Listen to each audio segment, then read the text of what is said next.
Let's kick things off with our main character, exhausted and on the brink of collapse. He's in agony thinking he doesn't want to die, trying desperately to escape. But his body is screaming in pain, making him wonder why it's always him. He trips over his own feet, slamming hard onto the unforgiving floor. His sword clatters away as he shakily tries to get up, coughing hard. He calls out for someone to help him, but his body just gives out. And Takamichi Yoshito, a low-tier challenger, lays there crying for help. Suddenly, a heavy footstep shakes the entire area, echoing with menace. It gets closer and closer. It's an elite demon towering over him. He shakily forces himself up to face it, thinking how pathetic he must look. Tormented and looked down on, he screams at the demon, asking if it's happy. He wants to know if they're satisfied now as he raises his sword high. He yells that he will never give up, even if the world itself abandons him. Now watch this, he dashes toward the demon, screaming that he has to move forward. But the demon just casually swipes him with its razor-sharp claws. Before his attack even lands, he's sent flying, crying from the pain. He's on the ground as the demon gathers a terrifying power in its palm. He tries to crawl away as the elite demon takes aim, a cold stare in its eyes. It unleashes the attack, but somehow it misses him by just an inch. He sees the crater it left in the floor and knows this is bad, really bad. The ground beneath him shatters as he raises a hand, swearing a vow. He screams that he will become a strong challenger, then falls, crying out. Then a system window pops up. He has died, game over. Welcome to the Magic Tower, an enigma that appeared beyond human reason. These tower-like dungeons just suddenly showed up all across the globe. Inside, it's a world ripped straight from a fantasy game, swords, magic, monsters. The magic stones and treasure hidden within the tower fetch a massive price. And the people who brave these dungeons for riches are known as challengers. But challenging the Magic Tower means putting your life on the line. Because even though it feels like a game, death inside is death in reality. Okay, so what just happened? Pay close attention because here comes the twist. Yoshito's eyes flutter open. He knows he just died again and slaps his own face. The system confirms his death, but then reveals his infinite revival skill is active. But there's a catch: remaining time 10 seconds. What does that mean? Infinite revival is a skill that brings you back to life in the tower. But he's furious, realizing in this moment that he's been completely scammed. See, after high school, he was just working dead-end part-time jobs. When the Magic Tower appeared, he thought this was his one big chance. He struggled every single day just to grab a few magic stones. To get ahead of the competition, he needed a rare, one-of-a-kind skill. The guy selling infinite revival was a shady merchant at the tower entrance. He used all his savings and even took on massive debt to buy it. He finally got a body that couldn't die, an immortal challenger. Well, not quite, trust me, you and I are about to see the fine print. Each time he revives, his abilities are permanently reduced, making him weaker. Alright, stick with me here, our guy has died 4 times already, and the debuffs are brutal. His defense was just 53, so that first hit nearly ended him for good. The second death slashed his attack by 70. The third one nuked his HP by 250. The negative effect is always random. Each death brings a new penalty, and this time his agility got tanked by 60. He just laughs, knowing if this keeps up, he'll be left with just a single point. And in the Magic Tower, your body literally changes based on your stats. If your agility drops, your body gets heavier until eventually you can't even move. Once that happens, you're done, no longer able to compete as a challenger. So now he's trapped, buried in debt, and stuck with a completely worthless skill. The system message pops up, telling him he's about to revive and to get ready. But he's just getting frustrated. Then he wakes up on the hard, destroyed ground. He wonders if he really came back to life, sitting up and noticing something feels off. His body feels heavy as lead. Of course, his agility has been reduced to 1. He knows that with a stat that low, even just moving around is going to be hell. He looks around, trying to figure out where he is. Did he fall to a lower floor? He feels a strange energy in the air, a presence he's never felt before. What is this place? He's never heard of anything like it on the lower levels. Then he spots something shining in the darkness, and his eyes go wide. It's a skill stone, and now you gotta watch this because that golden glow means it's ultra rare. He knows it could sell for a massive price, maybe even enough to pay back his debt. He struggles to his feet, knowing that stone is the only thing he's taking with him. Determined, he shuffles forward, taking slow, heavy steps towards his prize. He notices there aren't any monsters around, thinking maybe this will be easy. Famous last words, he steps on a tile and instantly holes open up all along the walls. A volley of knives shoots out, piercing every part of his body, including his eye. He screams in agony and dies for the 5th time. You and I just witnessed absolute brutality. His infinite revival activates. The penalty, a permanent debuff of 65 strength. He revives again, immediately realizing the whole room is a death trap, and grits his teeth. He yells out that a pathetic trap like this could never hope to stop him. But then he realizes he can't move his limbs. His muscle strength has been completely drained. In his weakness, he leans against the wall, only to find out that was a huge mistake. It was another trap. From the ground erupts a massive dragon statue.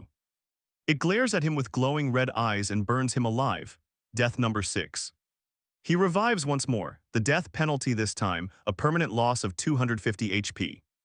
He immediately jumps aside, dodging the constant stream of fire pouring from the statue. He rolls across the floor, inching closer to that rare skill he so desperately needs.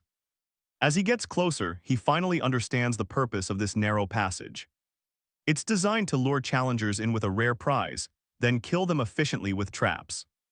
He knows that under normal circumstances, no matter how many lives you had, you would never be able to get past this, but then he smirks. Sure, he might just be the weakest challenger in the entire Magic Tower right now. But he has plenty of extra lives to burn, so he makes a dead sprint toward the prize. He runs for the rare skill, only for a giant blade to drop from the ceiling, killing him. His infinite revival kicks in, and for his 7th death penalty, his magic power is destroyed. His stats get hammered down to 80, his technical skills to 55. Stick with me here because you're about to see how a man turns endless death into power. His body is numb, his vision blurry. Another debuff hits, 90 vitality gone. 40 magic resistance also vanished. A penalty hits and he's pierced by a swarm of spears from below. His intelligence drops by 60 points. He can feel his consciousness starting to fade, but with his last ounce of strength, he grabs the rare skill stone. Victory, but his body gives out. He collapses as the system asks if he wants to use the skill. A moment later, with no response from him, the system announces its automatic activation. He's just acquired the skill, Inversion. He wakes up feeling stronger, his mind crystal clear. What's going on? The crushing weight of the death penalties is just gone. He immediately pulls up his status window, and his jaw hits the floor. Every single negative effect he had has been flipped into a massive positive buff. The system explains, the inversion skill reverses all effects, buffs, debuffs, and even status abnormalities. He gets it now. Every single debuff he suffered has been turned into a power-up. But when did he even get a skill like this? He glances at the rare skill stone box, it's empty. He realizes what happened. It must have been used automatically. His money is gone, but he thinks this might actually be a good thing. With inversion, the penalties of his infinite revival are reversed. Now pay attention, this is the game changer.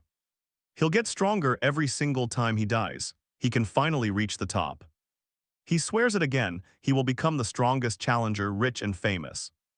He looks back at the path stained with his own blood. To get home, he has to go back through that nightmare. He knows the instant death trap is reset, waiting for him. Will it activate again? Does that mean he has to die over and over to all those traps? He panics, shouting that there's no way he can do it. Even with revival, the pain is unbearable. If he dies too many times in a row, he's sure he'll go completely insane. He shivers just remembering the agony, but his stats are now double what they were before, all thanks to his inversion skill. He thinks maybe, just maybe, he can smash through the traps head-on. Gulping down his fear, he turns to face his personal hell. No other way out. After psyching himself up, he takes a deep breath and dashes forward. Immediately, a wall shoots up from the ground and a volley of arrows fires. They rocket towards him. He breaks out in a cold sweat as one arrow zips inches from his eye, but he twists his body, dodging every single one. He lands on the floor without a scratch. He can't believe it. He can actually see the traps coming now, moving fast enough to weave right past them. Okay, I know what you're thinking, and yes, it gets even better. A huge blade swings down to kill him instantly, but to him, it's moving in slow motion. He ducks under another trap and dashes toward a dragon statue emerging from the ground. All right, stick with me here. A statue breathes fire, so he instantly pulls up his inventory. He summons his sword and completely shatters the statue before it can even think about burning him alive. But as he lands, his foot hits a hidden trap tile. Instantly, a swarm of knives flies right at him, but he just waits for them calmly. As they get close, he swings his sword in a blur, deflecting every single one. Finally, through the gauntlet, he breathes a sigh of relief, having survived all the traps. He's now totally convinced. His infinite revival skill, even with the death penalty it dishes out, combined with his inversion ability, could actually make him the strongest. Looking up, he finally grasps the insane height of the hole he fell through. He knows for a fact that his old, weaker self would never have survived this. Climbing out would have been impossible, so he plants his feet, getting ready.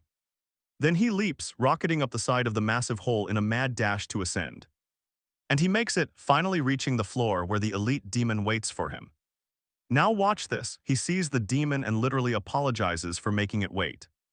He lands on the floor, and the elite demon starts stalking towards him for a fight.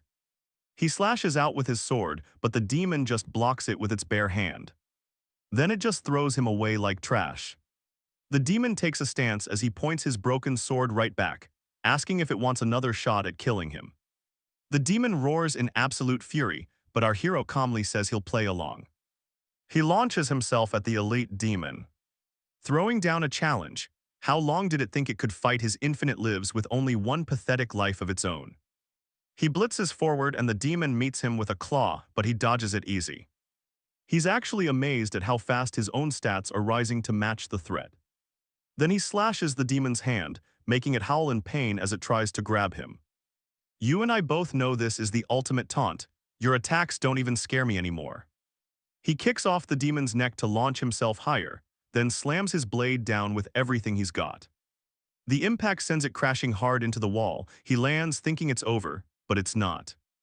The demon unleashes a massive wave of power, stunning him, realizing the danger. He leaps aside to avoid the blast as it surges right past him.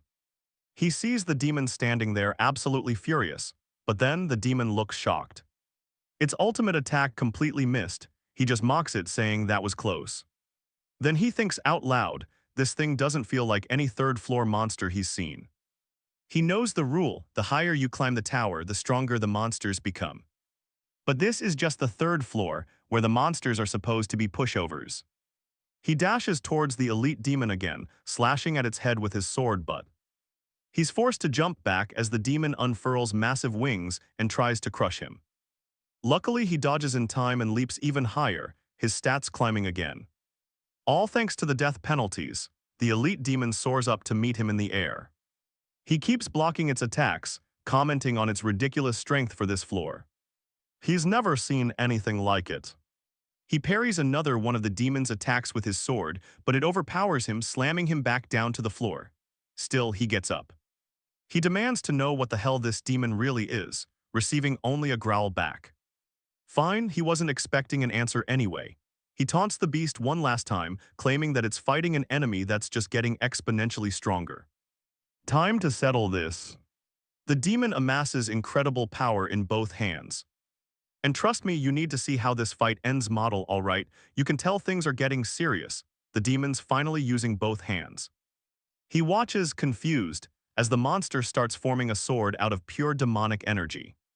He realizes it's creating a far more dangerous weapon by giving its power physical form. This means it's ready to go all out. The demon lets out a deafening scream. Then it launches a relentless assault with its brand new blade. He desperately dodges, cursing as he tries to flee, but this elite demon instantly appears behind him, forcing him to block a devastating strike. The impact shatters the ground beneath him as he barely holds on. He grins, shouting that it almost had him, but then he spots it. A dangerous glow, the demon is channeling power in its other hand. He has just enough time to curse his luck before the attack hits him square in the head. His head explodes, game over. As a death penalty, his strength gets debuffed. But hold on, this is where it gets crazy. His strength gets buffed by 40 instead. As the demon turns away, thinking it's over, our hero gets right back up. But the monster blocks his surprise attack just in time. Furious, he roars, demanding to know how it dared to kill him, then launches himself forward. He unleashes a flurry of attacks on the confused demon, shouting that even though he can revive, it still hurts like hell, thanks to that strength buff. He's actually pushing it back now, but it's not enough. He swings his sword again. He buries his blade deep in its body. The demon screams in pain and retaliates. It unleashes a shocking wave of energy, gathering it for one final attack. The resulting explosion kills him instantly, debuffing his agility by 60 this time, which once again is reversed by his inversion skill. He breathes a sigh of relief. Now with super speed on his side, okay, let's watch how this round plays out. He faces the demon, who stares right back and tells it straight up, "You fought well, but it wasn't enough," and with that he dashes forward. An incredible burst of speed. He effortlessly dodges its attack and with all his might. He slashes the demon clean in half. The creature stands frozen behind him. Its body begins to crack and shatter before exploding into dust. Finally, it's over. He declares that its life was always limited. It never stood a chance of winning. But then he's stunned to see a faint light remains where it once stood. He approaches, saying whether they're bound for hell or somewhere else. He hopes they'll meet again, expressing his desire for a fair fight. It's a moment of pure respect for a worthy opponent and anticipation for the future. After that, he collapses to the floor, exhausted but glad he somehow managed the win. Still, he's frustrated. He died twice even after getting so much stronger. He then looks down at his sword, only to see it's completely cracked.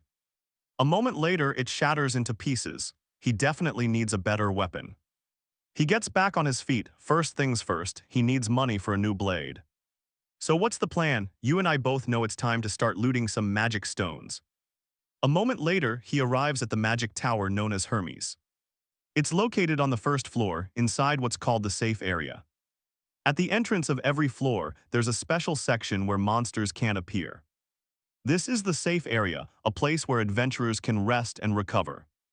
While exploring the tower, they can also find gear, items, and even shop at stalls here.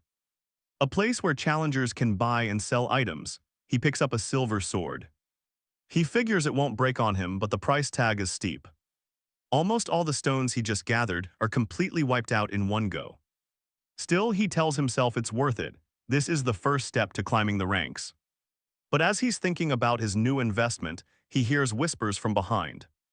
He glances back to see other challengers pointing, laughing at him. And you just know they're mocking him for buying the infinite revival skill. To them, he's just some poor sucker who got scammed on a worthless ability. Furious, he snaps that if they knew it was a scam, they should have warned him. But deep down, he knows something they don't. That skill, infinite revival. It might be trash to every other challenger, but for him and his inversion skill, let me tell you, it's nothing less than a god-tier cheat code.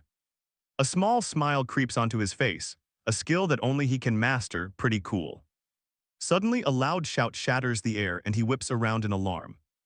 A chubby guy and his goons are staring him down, asking if he's the one challenging the mid-boss. The man puffs out his chest, introducing himself as the Dominator Nishi. Our hero's face sinks. He knows exactly who this obnoxious guy is. A Dominator is a title given to someone who clears the final boss of a magic tower. Once a tower is cleared, it vanishes, leaving behind powerful, unique gear for the conqueror. That's why anyone who beats a tower gets some serious respect. Most Dominators are living legends, but this guy Nishi, yeah, we're about to see he's a little different. He's surprised to see someone else is already arguing with the arrogant brute.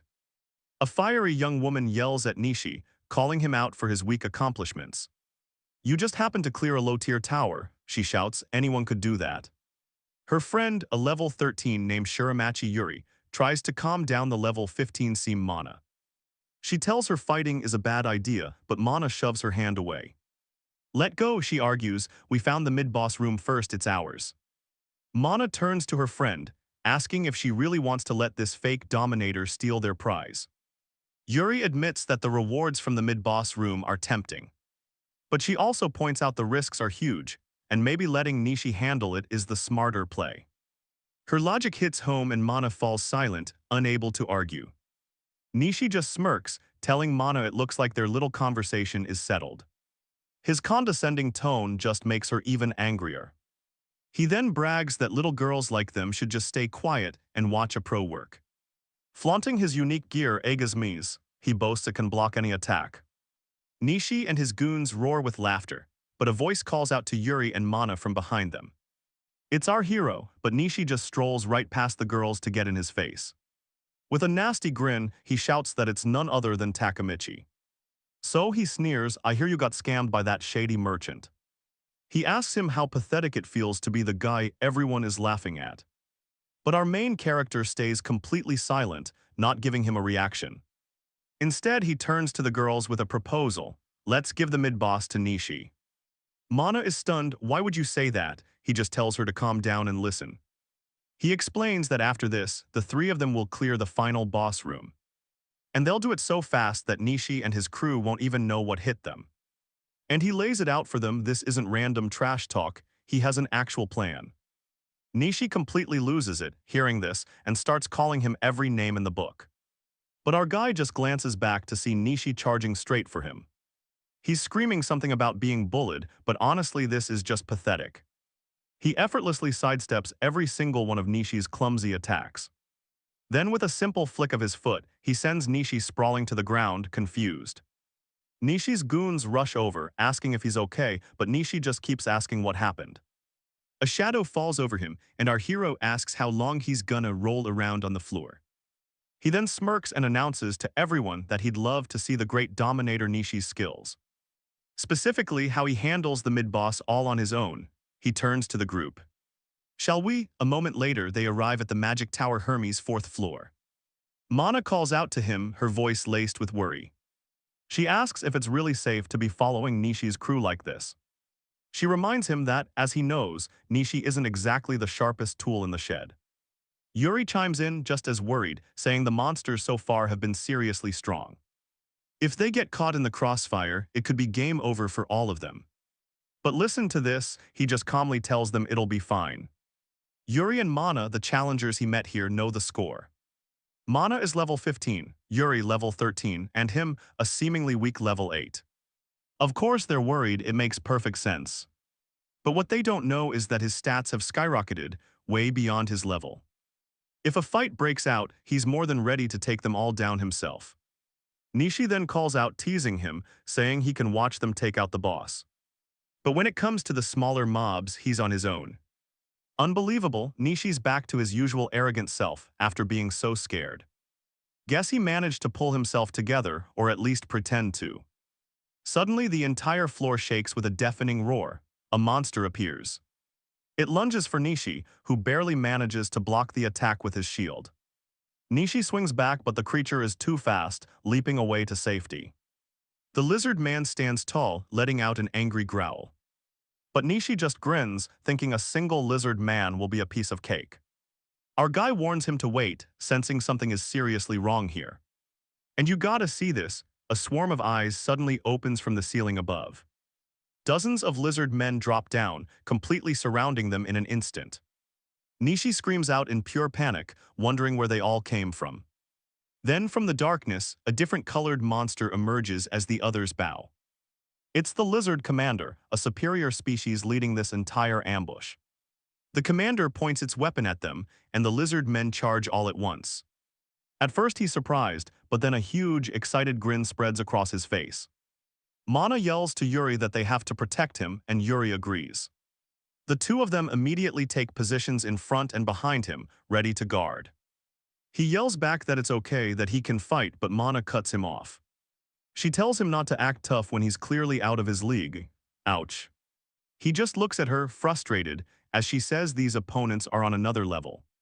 Yuri then tells him to fall back, saying it's way too dangerous for him here. While Mana, Yuri, and the others fought, he just stood there trying to convince them. He reached out, desperate to prove he could fight too, but stopped. Everyone saw him as a liability, and trust me, that feeling, it's about to change everything. Meanwhile, Nishi is busy holding off a swarm of lizard men. But then the lizard commander appears, dashing in for a decapitation strike. Nishi manages to block it just in time, but the force sends him flying. He lands safely, but his foot hits a glowing tile on the floor, a trap. Suddenly, the ground gives way beneath him and he plummets down, cursing his luck. The girls scream his name, worried sick, but he just wonders why it had to be him. He knows this place, the Magic Tower Hermes, is famous for stuff like this. The whole tower is packed with deadly traps, testing every adventurer's limits. But for the man he is now, a simple pitfall is no longer a threat. Seeing the floor rushing up, he gracefully jumps from pillar to pillar, landing softly. He stands up, relieved he doesn't have a single scratch on him, then he turns. A low growl echoes behind him. He's met with a whole swarm of lizard commanders. No escape route, surrounded by elite enemies. This is where they think they've got him. Looks like they have no intention of letting him leave this place alive. He reaches into his storage, pulls out his new weapon, and declares he's had enough. He is so done with all these cheap tricks and pointless traps. The commanders are stunned as he actually challenges them. "Come at me," he says. It doesn't matter how many there are, they're just target practice for his new sword. He warns them they're all about to realize just how big a mistake they made. In a flash, he pierces straight through the horde of lizard commanders. This is the price they pay for dragging him down here, pathetic lizards. They start to circle him, reminding him these aren't just common soldiers. Every single one of them is a high-ranking commander, guys he couldn't even touch before. One of them leaps forward, swinging its blade down for the kill. But he just calmly gets into his stance, positioning his sword perfectly. The commander's sword comes down, and he counters with a devastating upward slash. The lizard is stunned, wide-eyed, completely defenseless for a split second. And just like that, one swing slices the commander clean in half. He can beat them now. Two more jump from above, trying to crush him from both sides. But he twists in midair, dodging their attacks with impossible grace. As the two lizards face each other, he lands and beheads them both in one swipe. Catching his breath, he glares at the remaining commanders, questioning them. He mocks them, telling them to try and kill him if they think they can. They roar in fury. But it's useless. He charges forward and one by one they fall to his blade. He finally realizes it. He can handle this many opponents on his own now. The days of needing someone else to protect him, they're officially over. He turns to the last few stragglers who are already trying to retreat. He tells them he can see it in their eyes, the absolute terror of death. He understands that feeling all too well because he's died before, so he'll be quick. The last commander is on its knees, shivering as it faces his cold resolve. A moment later, it's over. He takes a deep breath, the bodies of his enemies around him. That's when he spots it, a staircase leading up to the next floor. All right, let's see how our guy makes his epic return after that considerable journey. The fourth floor door opens and he steps inside, completely exhausted. That repetitive cycle of climbing up just to tumble back down was brutal. He's met with pure shock by the ladies, who immediately rush to his side. Yuri, with obvious concern, starts checking him for any injuries. She breathes a huge sigh of relief, glad that he's completely unharmed. She only wishes she could have helped, lamenting that she couldn't find a path down. Mana is equally worried, questioning how he could have possibly survived that solo. She asks if he got attacked by any monsters on the way back up. But he just plays it cool, reassuring them that there were no problems at all. Of course, he totally leaves out the part about slaughtering a swarm of lizardmen commanders. Then he asks what happened to Nishi and the others, curious where they went.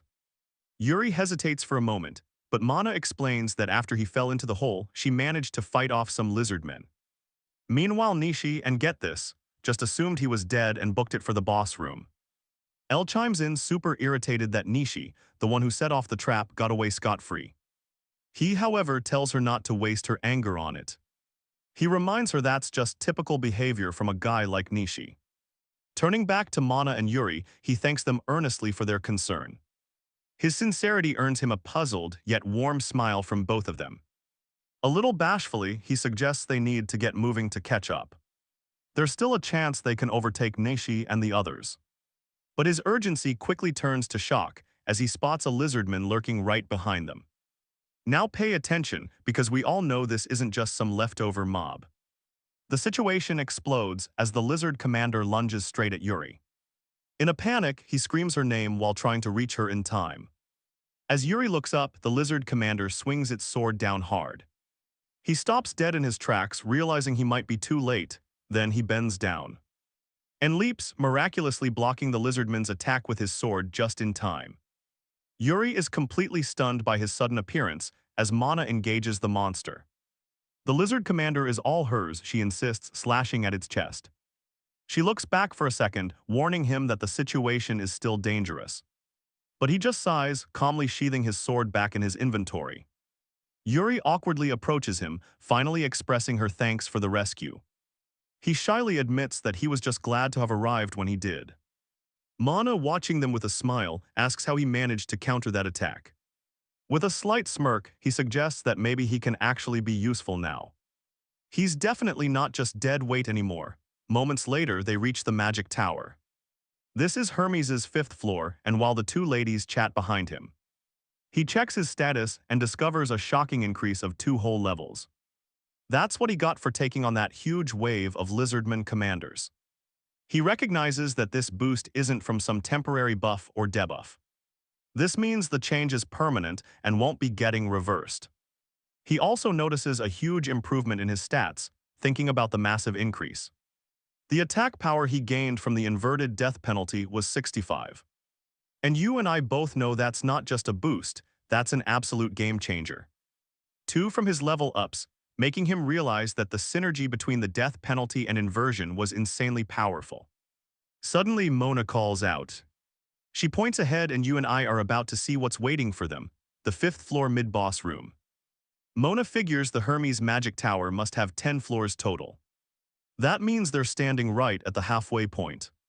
Since the tower conquest just started, they're the very first ones to discover this room. But when they head back to the 1st floor to strategize, they walk right into a trap set by Nishi. Mana explodes in anger. She yells that just thinking about Nishi makes her blood boil. Yuri tries to calm her down. He tells her Nishi's group must be just up ahead. Then he pushes the door open, saying no amount of planning can ever truly prepare you for a mid-boss. And trust me, what happens next proves him right. As he steps inside, a body flies through the air, catching him completely off guard. The man smacks hard against the wall with a brutal slam. Miraculously, he's still alive. Looking up, Yuri sees Nishi. He notices their arrival, acknowledging their survival before pointing to the mid-boss guarding the room. An enraged orc lord leaps straight for Nishi. Yuri shouts a warning, but Nishi just scoffs dismissively. He says he doesn't need concern from the likes of him, as the orc lord's axe comes down. Nishi blocks it with his shield, boasting that an attack that weak could never penetrate his aegis. He easily repels the orc lord's massive axe. The force sends the creature stumbling to its knee off balance. Nishi explains the lizardman ambush caught him by surprise. But in a one-on-one fight, he has no intention of losing. He then warns Yuri. He tells him not to look away and promises to show him that he's on a completely different level than a small fry like him. Yuri just approaches the man who was thrown. He asks if he's okay, and the guy says he's somehow still breathing. The man is in awe of Nishi's power, saying that despite being sent flying by one attack, Nishi didn't even flinch. I mean, can you believe this guy's defense? The orc lord attacks again, and Nishi just uses his shield to block it. He stands firm, his feet digging into the floor from the sheer force of the blow. But he just grins, provoking the monster into a furious scream. The orc lord lifts its axe, gathering all its strength for a series of powerful crushing swings at Nishi. Exhausted, the orc lord pauses to catch its breath. But it's left stunned when Nishi just mocks the power of a mid-boss. He taunts it, asking if a creature like this is any real challenge at all. As the orc lord keeps up its useless attacks on Nishi, Yuri watches from a distance, analyzing that shield. It has to be a reward from a tower boss. It has to have some kind of unique power. He realizes Nishi's own personal strength isn't that special. The shield is what lets Nishi fend off the mid-boss's attacks so effortlessly. With another strike from the orc lord, Nishi casually remarks on how simple its tactics are. He uses his shield to shove the orc lord back, signaling his minions to attack. They swarm in, striking the beast's flanks and causing it to roar in pain. This is Nishi's chance. He leaps high above the Orc Lord, scolding it for leaving an opening. With a final shield bash to the head, the Orc Lord collapses in pain, defeated. And you can just feel the arrogance as Nishi turns, asking how they enjoyed the show. He credits the win to the true power of a challenger, a smug smile on his face. He does admit, though, that his unique equipment gave him a massive advantage. Delighted they acknowledged his gear, he scoffs at the idea they could have done it. After all, how could lesser challengers beat a mid-boss? He demands their gratitude. Gratitude for him, the great Nishi, but then another man urgently points. Something behind Nishi, he yells for him to look at the incredible sight. Nishi turns around and freezes, confronted by a massive, gleaming treasure chest. Overcome with excitement, Nishi bolts towards the chest, absolutely losing his mind. He shouts that there's definitely a super rare item inside, hugging it tightly. This is even better, he claims, than the chest that held the Aegis. But then, Yoshito pauses. But right here something feels off, and you and I both know traps are a constant threat. A chest this good for a 5th floor mid-boss, he calls out Nishi's name. He urges caution, knowing one careless moment can trigger the tower's nastiest traps. But Nishi throws it open anyway and, disappointment, the chest is completely empty. That frustration instantly turns into absolute shock. A massive magic circle materializes right above their heads. He shields his face, eyes squeezing shut as a bright light engulfs them all. In seconds, they're teleported to a completely different area of the tower. As he gets his bearings, he asks where they are. Mana and Yuri are just as lost. One thing's for sure, they are not in the mid-boss room anymore. Nishi shouts in disbelief. The noise echoes as our hero calls out Nishi's name, totally confused. I know what you're thinking because Nishi's face is pure horror. He's felt this aura only once before. When asked where they are, Nishi reveals the terrifying truth. They're on the magic tower's top floor as a purple magic circle forms before them. An imposing figure appears, seated casually on a throne, beckoning them forward. Nishi points out with pure dread that they've accidentally entered the boss room. The boss opens its eyes and lets out a scream that shakes the entire room. He can't believe it, the boss room, this is really happening. And then a system pop-up appears, confirming their absolute worst nightmare. Magic Tower Hermes top floor, forced teleportation to the boss room is confirmed. Reading that message, he finally realizes exactly who is sitting on that throne. It's the master of the entire Magic Tower, the Ogre Emperor. Without warning, the Emperor vanishes, reappearing above them at blinding speed. He swings his sword down, shattering the floor, but luckily they all dodge in time. He realizes instantly that the Ogre Emperor is on a whole different level. No one here has the stats to even put a dent in this thing. They can't fight him head-on, he screams for everyone to fall back. He'll handle it himself, but Nishi just screams back, telling him not to spout nonsense. And trust me, this is where Nishi's arrogance is about to get everyone killed. He tries to explain that he'll just revive if he dies, but it's too late. Nishi is already charging the Emperor, roaring for his men to attack with him. He swings his sword, striking the Emperor's feet as his men land their own blows. Nishi is certain their attack was a clean hit, but the Emperor doesn't even flinch. It doesn't even leave a scratch, and the beast raises its claws to strike back. But then Nishi charges in, shouting for the Emperor not to underestimate him. They call him the Dominator, but as the Emperor's claws swing down on him, his shield is obliterated and he's slashed to pieces, leaving everyone stunned. Frozen in horror, Yoshito remembers Nishi promising his skill could block anything. That his Aegis mimes could defend against any attack, but then a system message appears. And here's where it gets brutal. The system announces that due to his low stats, the ability just straight up failed to activate. He stares in disbelief at the body. While he's trying to process that, another teammate rushes over to check on Nishi. Yoshida screams for him to get away, but the guy hesitates, totally confused. And that hesitation is fatal. The Emperor cuts him down in a single, swift slash. He clenches his trembling hands, biting his lip in pure rage as he faces the beast. With grim determination, he stands his ground, but behind him, Mana and Yuri are panicking. They're paralyzed with fear, insisting that they all have to run for their lives. Mana glances at the door, shouting they can still make it, only to stop dead. The door is sealed shut with magic, blocking their only escape. Tears stream down Yuri's face as she asks if this is where they're all going to die.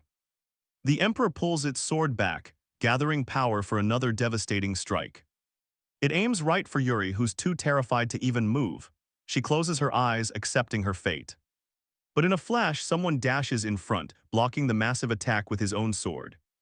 The girls are stunned. It's Yoshida, and he declares he won't let anyone else die. Not from this point on, he swears he'll make it happen even if it costs him everything. The Emperor swings again, but Yoshida manages to dodge the attack. He dashes in and slashes at the Emperor's chest, but the attack is shallow. It barely leaves a mark. The Emperor counters with unbelievable speed. It appears right above him, shocking him completely, and brings its sword crashing down. The floor shatters from the impact, but somehow he dodges just in time.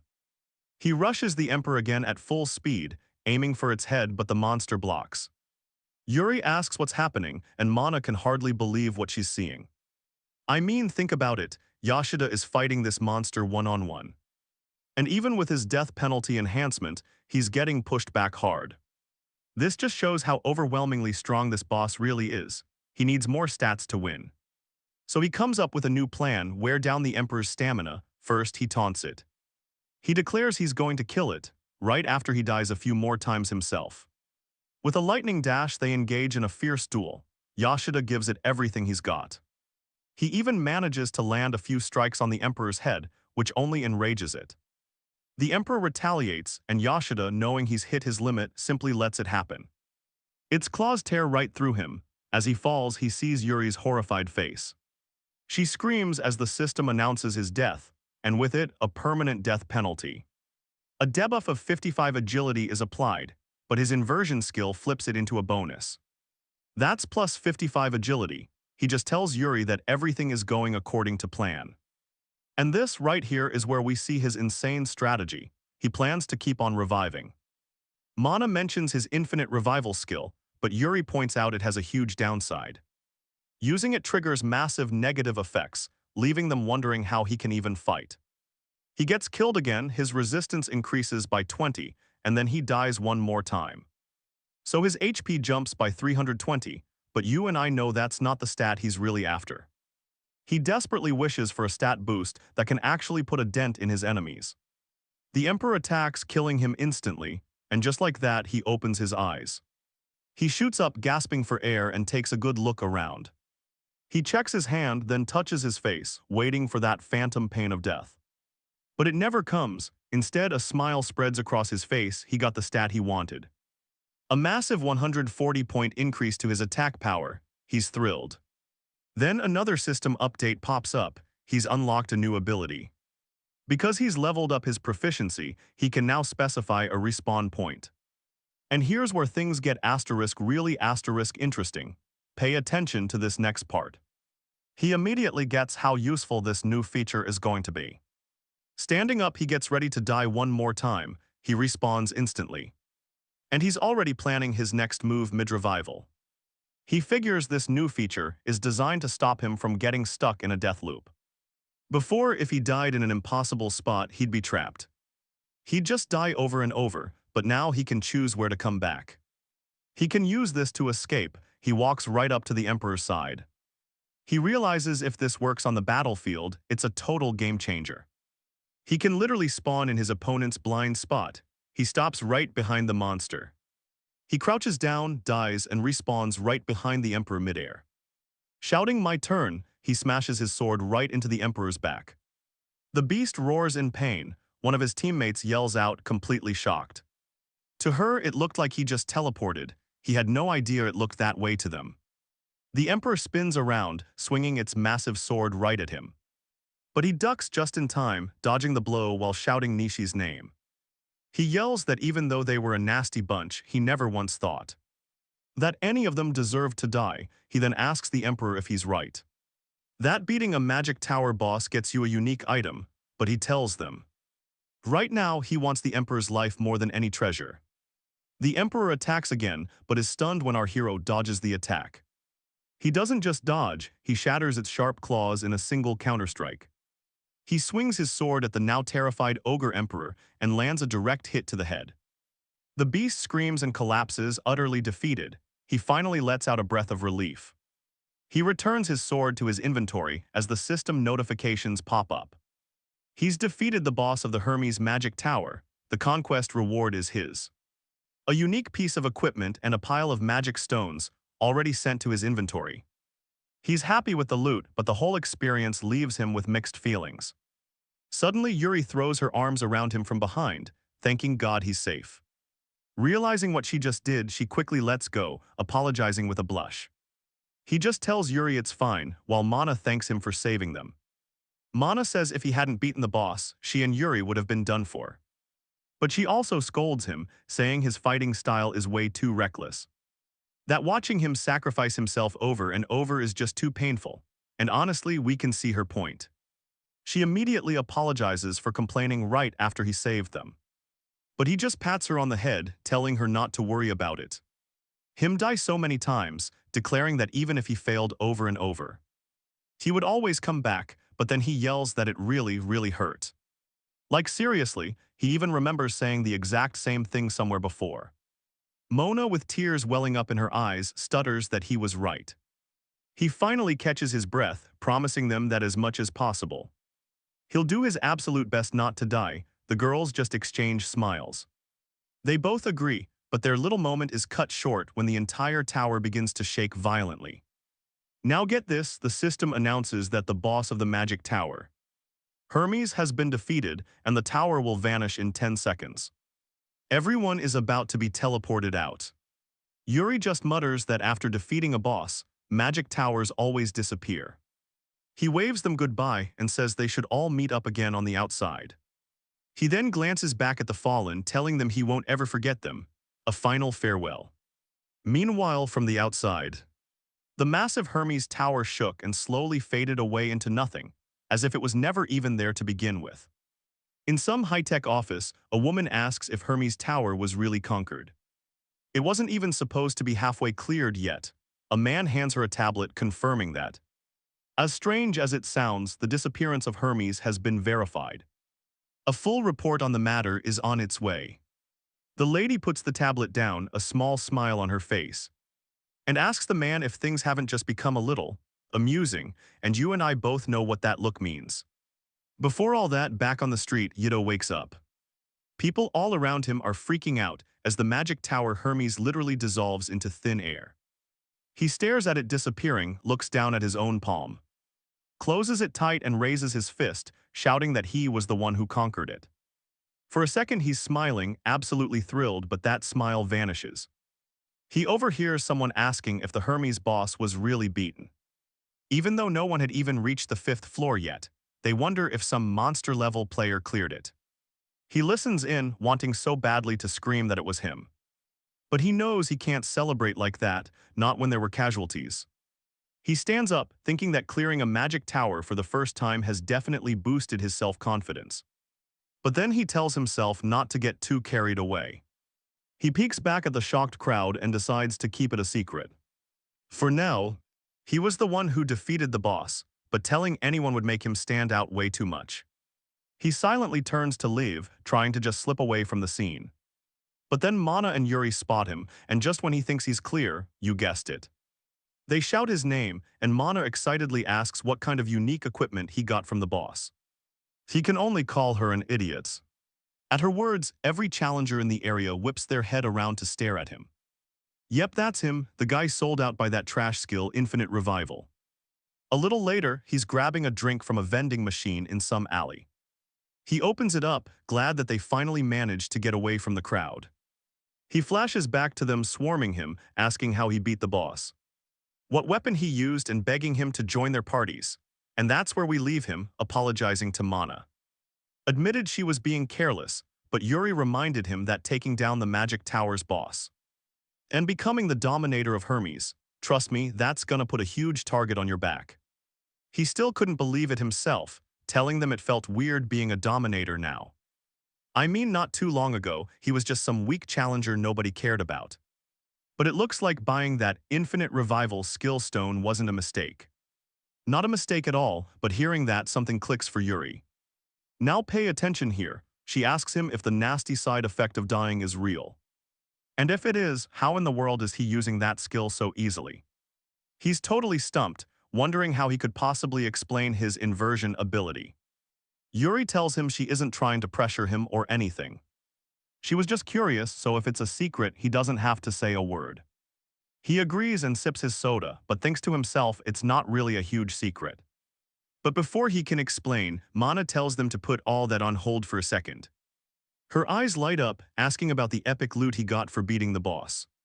He stutters, telling her she's way too obsessed with new gear. He tosses his can in the trash, and this is classic. He tells them to wait a second and tries to open his status window, but nothing happens. He's confused, but Mana explains it's because they're outside of the magic tower. Basically, the system window can only be opened when you're inside one. That means using stats, skills, all that good stuff is restricted to inside the towers. It's a system to prevent challengers from causing absolute chaos in the normal world. However, there is one single exception, one place where they can still use their powers. That place is right at the entrance, on the grounds of the magic towers themselves. He reaches out his hand towards the tower's entrance and walks right in. As they enter the grounds of Hermes, he admits he still can't get used to this place. There's this strange energy that just fills the air around the towers. He opens his window. And boom, the girls are instantly right beside him, ready for the big reveal. He tells them the unique equipment he got is called Fasaminos. He clicks on the item, and a blinding light erupts from the system window. Everyone is just in awe, then a sparkling light appears right next to him. He opens his hand, and a sword slowly materializes right out of thin air. And there it is, he's holding Fasaminos, a truly one-of-a-kind weapon. The girls are completely stunned, just staring at the reward for clearing the tower. He gives it a few test swings, noting it's surprisingly light and easy to handle. This just gets him more hyped for the next tower conquest, but Mana notices Yuri hesitating. She's just smiling softly, totally understanding what's on her friend's mind. So Mana walks right up to him and asks how about they form a proper party next time. Yuri is completely shocked. Mana then raises her hand, shouting that she wants to join in too. Our hero is a little taken aback by her outburst. Blushing like crazy, Yuri puts her hand down and shyly asks if she can join them. He just smiles and tells her of course she can, they're already close friends after all. You and I just saw it happen. The girls look at each other, totally thrilled. They shout in victory and Mana leans in, already buzzing with excitement. She asks him which magic tower they should conquer next.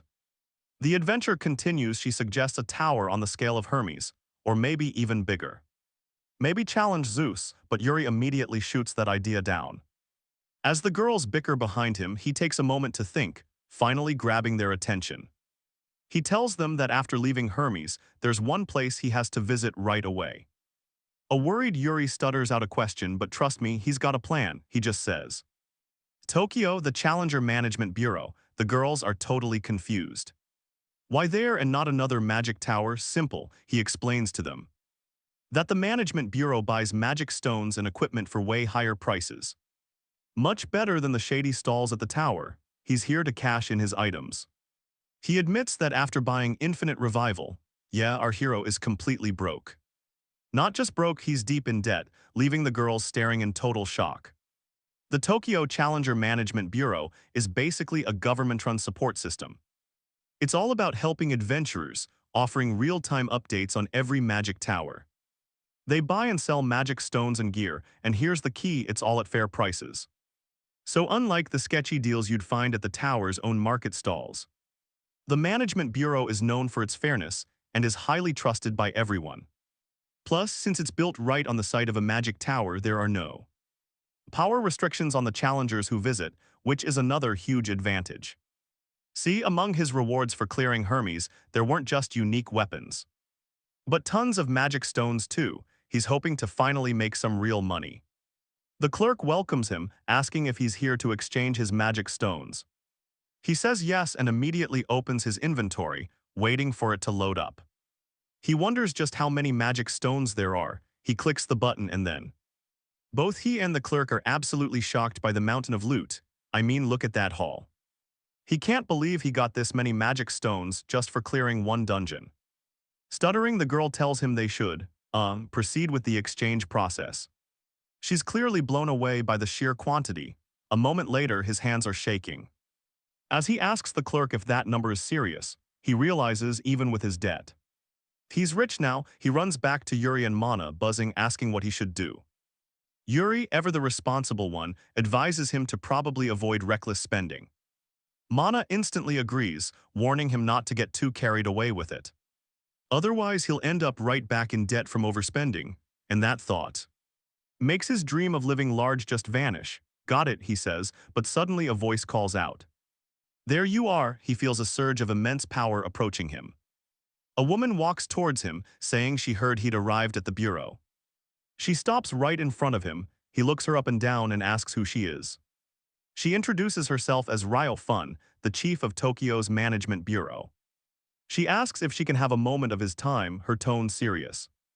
She then calls him by his full title, the dominator of the Magic Tower Hermes. Takamichi Yoshito, he immediately realizes her face is incredibly familiar. He remembers in this bureau that gathers all the top challengers. Fun is known as a monster, reputed to be the absolute strongest. He recalls she was scouted by the bureau after conquering 3 magic towers herself. A true challenger, he even remembers seeing her in commercials for the bureau. Her face is plastered all over the city, but now you and I have to wonder, why is she here for him? So why was she hunting him down? He asks what the president of the management bureau could possibly want with him. Her reply: first, she's here to hold a hearing on how he single-handedly conquered the Hermes magic tower. And second, you and I both know she wants to see the true power of a new dominator. After he explains everything, she admits it sounds like he was caught in a trap. Moving to the boss room, she says this info needs to be shared with the other challengers, and thanks him for being so honest. She then informs him that regarding Dominator Nishi and his party, the management bureau will contact their surviving families. Seeing their silence, she explains that people losing their lives inside the magic towers isn't rare, but that doesn't make the losses any less painful. The words hit him hard.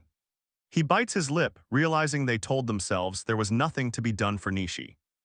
But the simple truth was that it hurt like hell. He wipes a tear away, finding a strange comfort in finally admitting that pain out loud. A moment later, he asks where they are. Fun tells him they're in the management bureau's training room. As he's looking around, Fun calls his name and tosses him something. Now pay attention, this is where it gets good. He catches it, a sword, but it feels a little dull.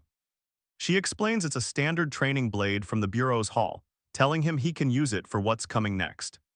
She slams another object into the floor and declares she's going to fight him personally, stating that understanding a dominator's true power is part of her job as bureau chief. He knows refusing her is not an option. But Mana's voice in his head, telling him to show his dominance by sending the bureau chief flying, makes him laugh. He thinks about Mana's insane confidence, then grips the sword. He decides to face this challenge head-on with everything he's got. If I'm doing this, he says, I'm going all out. Fun asks if he's ready. With a firm yes, he braces himself. He knows his opponent is the legendary chief of the management bureau. But he can't help thinking he might be a tougher fight than she expects. After all, he just took down a tower boss. Let's begin, she announces, and then vanishes. She reappears right beside him like a phantom. Launching a lightning-fast strike he barely dodges, Fun keeps pressing a relentless storm of attacks. No matter how he dodges and blocks, her speed is just unreal. I mean, look at this, he's forced back just trying to parry her strikes. Eventually, he tumbles, leaping back to create some distance, his heart pounding. He senses her right behind him. A quick turn and a dash is all that saves him from her surprise attack. He's gasping for air, trying to process the sheer, overpowering strength Fun possesses. He beat the last boss by dying over and over. But he was now facing a dominator who cleared magic towers without ever falling once.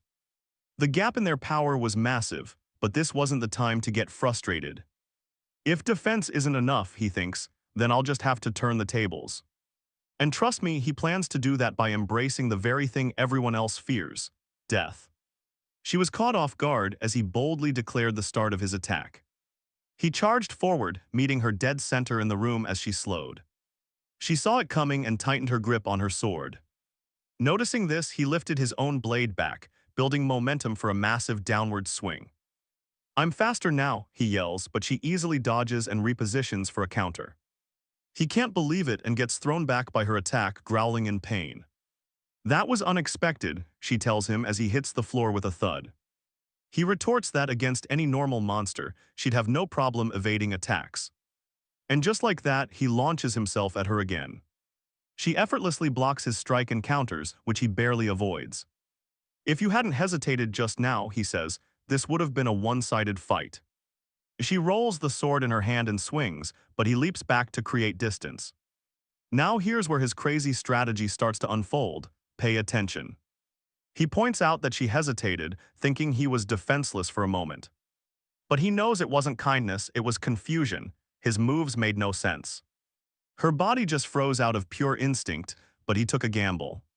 And the reason he has infinite revival. He then dashes toward her. "Sorry for playing unfairly," he says as she blocks his blade. He explains that without a dirty trick, there's no way a normal guy could beat her. She pushes him away, retracts her sword, and dodges another attack. She remembers the report on him, infinite revival, the man known as Yoshida.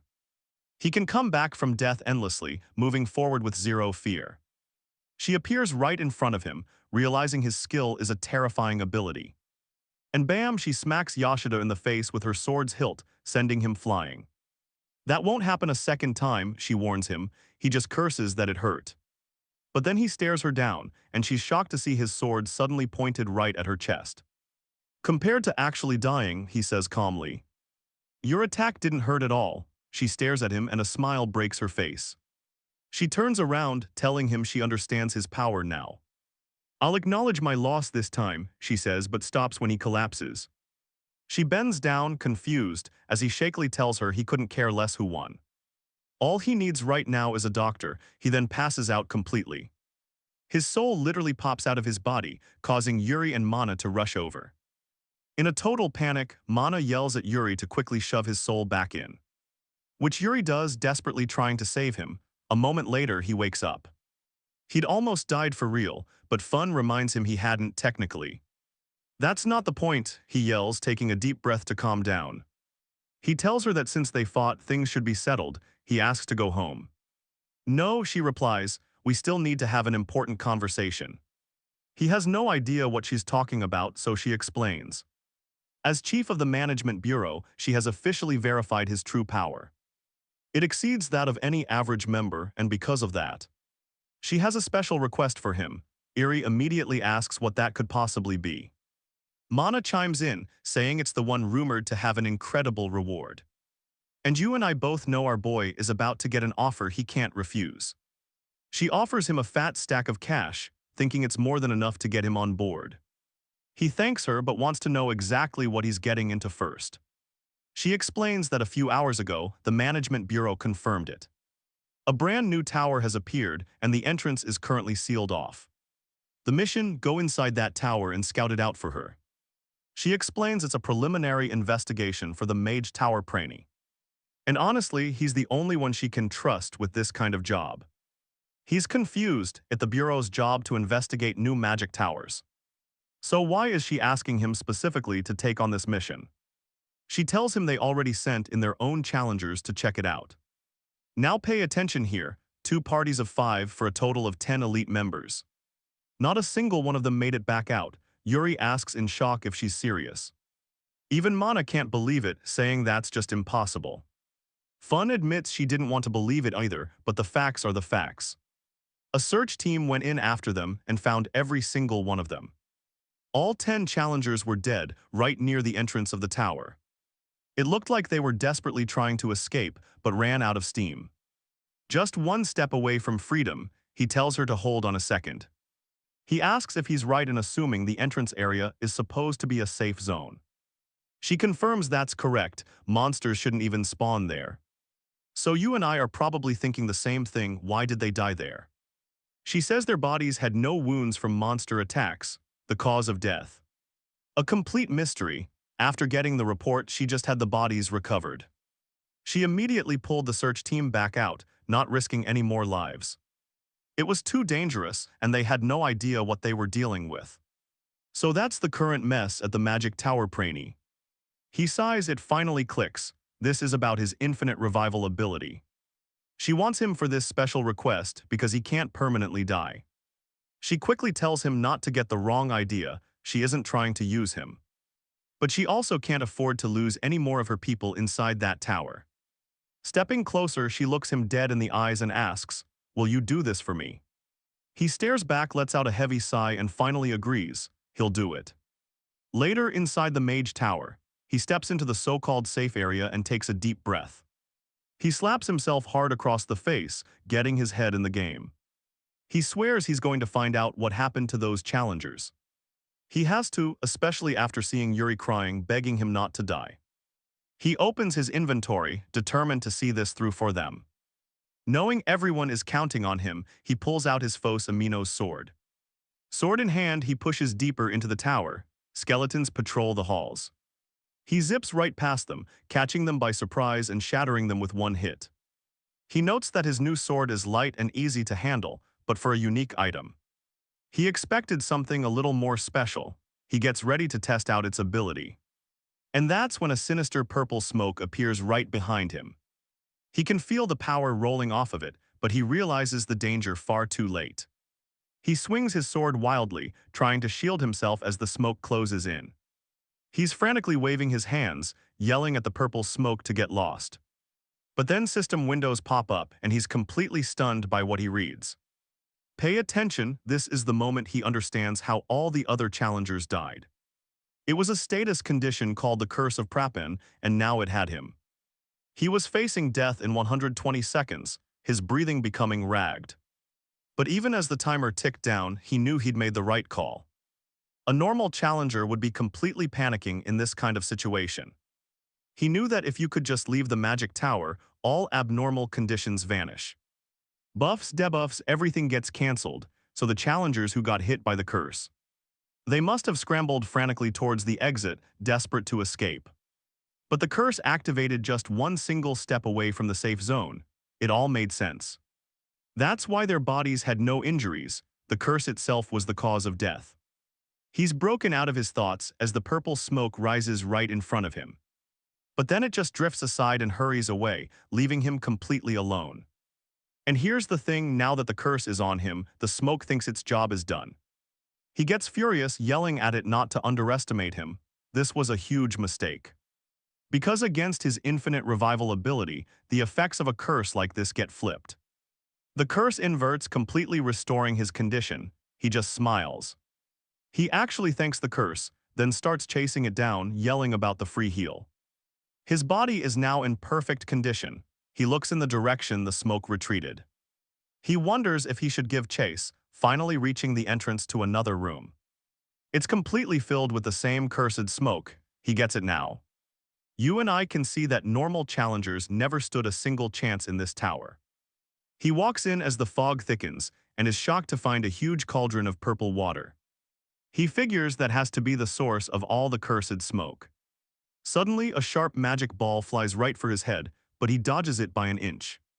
It slams into the wall behind him and explodes, and then from the pot. A monster emerges. It's the cursed spring gatekeeper, and it's pissed. It unleashes a storm of magic balls, but he easily dodges them while grabbing his weapon. The monster literally shakes with anger seeing him avoid its attacks so easily. It lets out a piercing scream as more thick smoke pours from the giant pot. Then it hurls the cursed smoke at him, clapping its hands, excited for the show. It's eager to watch him suffer, so this thing is controlling the entire curse. Its killing intent is just overflowing, layering curse after deadly curse. All of a sudden, a skeleton appears behind him, ready to cut him down. But he whips around and slices the skeleton clean in half. Then he sees it. The gatekeeper had company. More and more skeletons are rushing towards him. They swarm him from all sides. He tries his best to block and fend them off. But fighting alone, one skeleton finds an opening and slashes him from behind. He falls. He crashes to the ground, hurt, collapsing in a pool of his own blood. The gatekeeper laughs, thinking he's dead, but then it sees our hero smiling.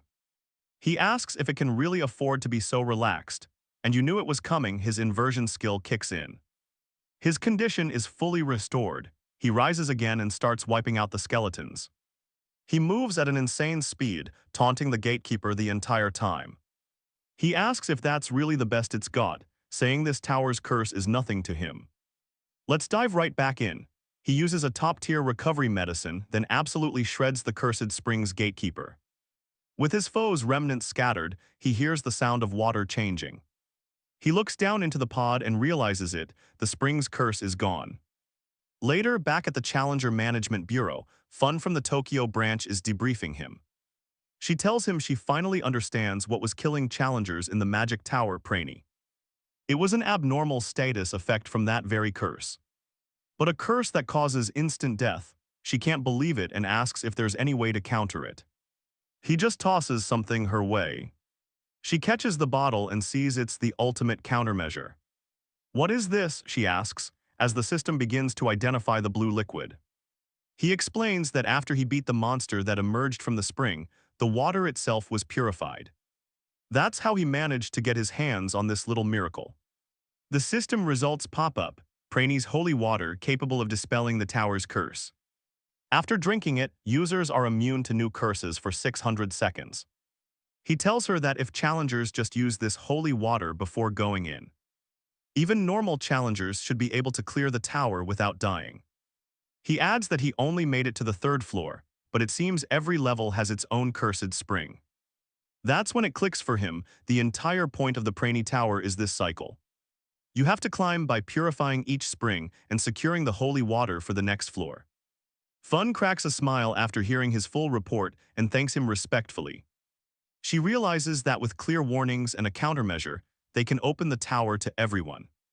The Praney Tower could finally be opened up to even regular challengers.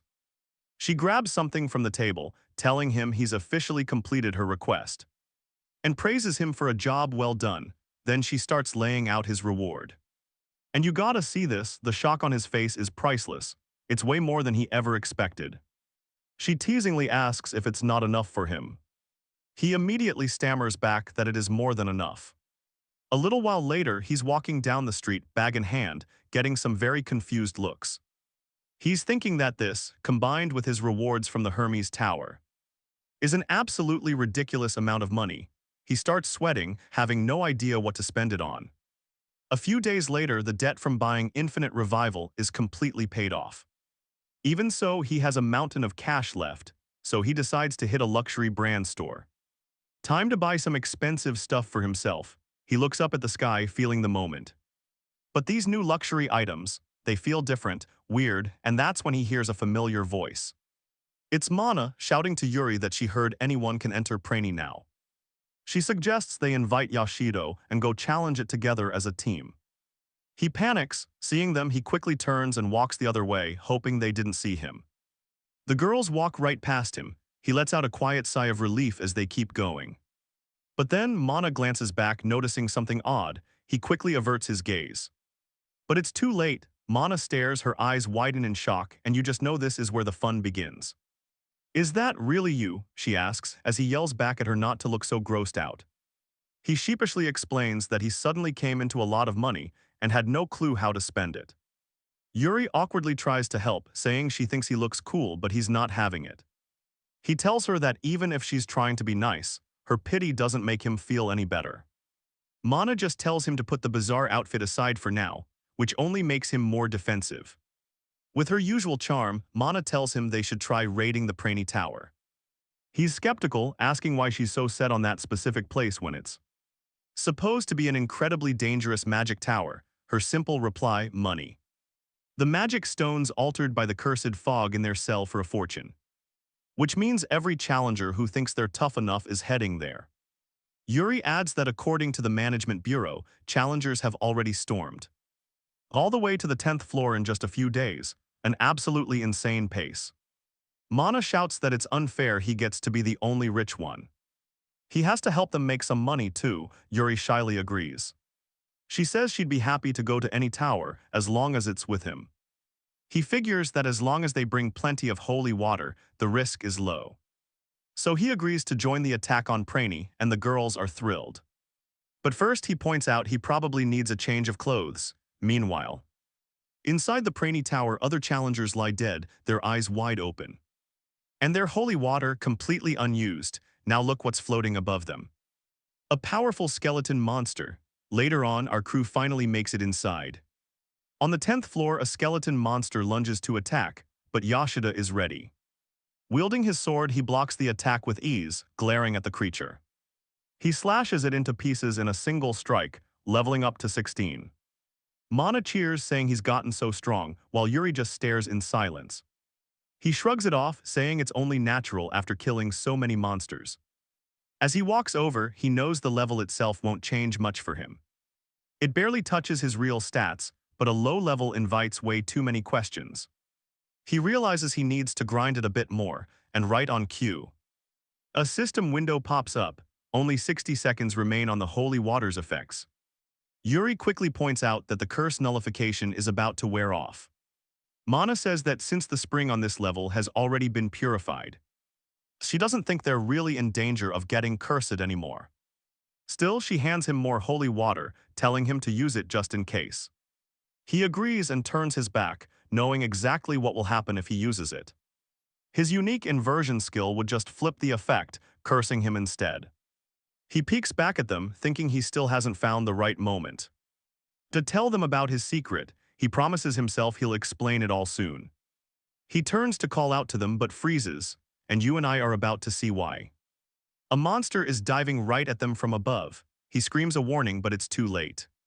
The skeleton grabs Yuri, pulling her into the air and leaving everyone in shock. Mana screams her name. As she's dragged away, Yuri drops her holy water. The skeleton stops midair to face them, still holding Yuri in its grip. Its scythe starts releasing a foul purple smoke that wraps right around her. He watches in horror. A system window then appears right in front of Yuri. The curse of Praney has been cast. She will die in 120 seconds.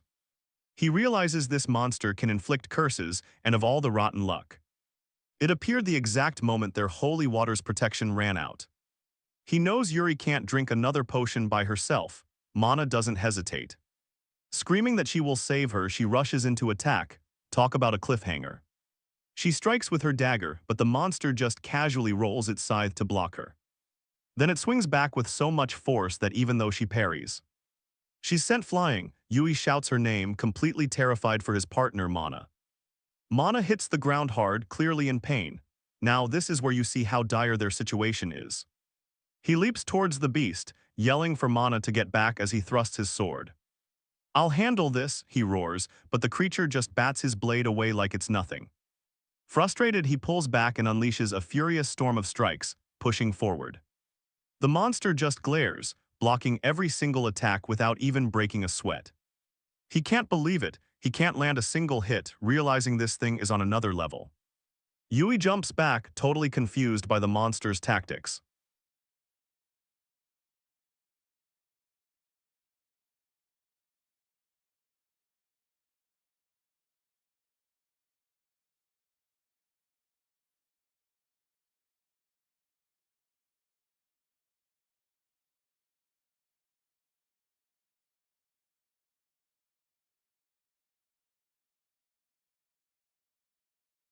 First is the content creation process. After having an idea, I will create an outline for each part. This is the idea. And this is the outline. After checking the outline, checking this outline carefully, I start writing detailed content based on the outline above. So this is my handwritten script. After I based it on that outline, after having the handwritten script, once this is done, we put it into a translation website. This is our internal translation website. We designed this website specifically